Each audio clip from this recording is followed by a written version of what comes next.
IDLC পরিবর্তনের পথে বাংলাদেশ।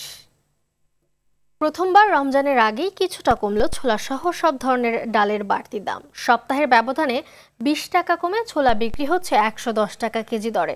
অন্যান্য ডাল বিক্রি হচ্ছে ৭০ থেকে ১২০ টাকার মধ্যে।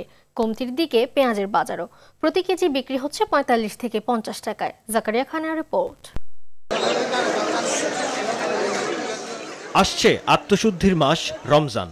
মুসলিম উম্মাহ সহ সমগ্র মানবজাতির জন্য আল্লাহর রহমত ও ক্ষমাপ্রাপ্তির এ মাসের আগমনের বাকি ২ সপ্তাহ। প্রতিবছর রমজানের আগেই নিত্যপণ্যের বাজার অস্থিতিশীল হলেও এবার কিছুটা ভিন্ন চিত্র। সিন্ডিকেট ও পণ্য পরিবহনে চাঁদাবাজি কমায় ২-১টি পণ্যে সুফল পাচ্ছে ভোক্তারা। এবছর রমজানের আগেই কমলো ডাল ও ছোলার বাড়তি দাম। সপ্তাহের ব্যবধানে পণ্যগুলোর দাম কমেছে গড়ে ১০ থেকে ২০ টাকা। যে ছোলা বুট ছিল ১২৫-৩০ টাকা, এখন ১১০ টাকা। যে খেসারি ডাল ছিল ১২০ টাকা, এখন ১১০ টাকা।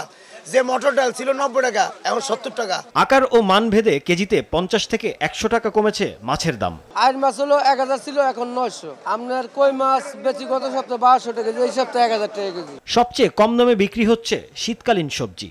সিম এখন ২০-৩০ টাকা কেজি, টমেটো ৩০ থেকে ৩৫ টাকা কেজি, গাজর ৩০-৩৫, আলু ২০ থেকে ৩০ টাকা কেজি, তারপর শালগম ২০ থেকে ৩০ টাকা। কতিপয় অসাধু ব্যবসায়ী, পরিবহনে চাঁদাবাজি ও বাজার সিন্ডিকেট অস্থিতিশীল করে তুলত নিত্যপণ্যের দাম। তবে সরকারের নিরলস প্রচেষ্টা ও সদিচ্ছায় কিছুটা পরিবর্তনের হাওয়া বাজার ব্যবস্থাপনায়।